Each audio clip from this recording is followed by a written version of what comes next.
శివలింగంలో ఓ ప్రత్యేకత ఏంటంటే సహస్ర శివలింగం. 1000 శివలింగాలు కలిపి ఒకటే శివలింగంలో మెన్షన్ చేసుకొచ్చినటువంటి సిస్టమ్. ఏదైతే మొన్ననే కార్తీక మాసంలో పూర్తవ్వాలనుకున్నారో అవ్వలేదు, ఇప్పుడు ఈ మాసంలో చేస్తున్నారు. తమిళనాడులో ప్రతిష్ఠించబోతున్న బీహార్లో ప్రతిష్ఠించబోతున్నారు. తమిళనాడులో దీన్ని తయారు చేశారన్నమాట.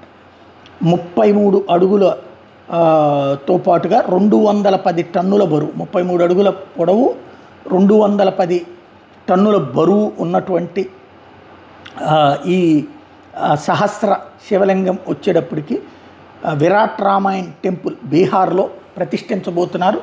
వాస్తవంగా మొన్న కార్తీక మాసంలో అనుకున్నారైతే ఎలక్షన్స్ రావడం, కోడ్ రావడంతో అప్పుడు నాట్ అలౌడ్ అని ఎన్నికల సంఘం వాళ్ళు చెప్పేటప్పటికి అప్పుడు ఆగి ఇప్పుడు ఈ మాసంలో ఏర్పాటు చేస్తున్నారు. భారతదేశంలో కాదు ప్రపంచంలోనే అతిపెద్దదైనటువంటి రికార్డుకి బీహార్ చేరువయ్యింది, పర్టికులర్గా ఈ విషయం.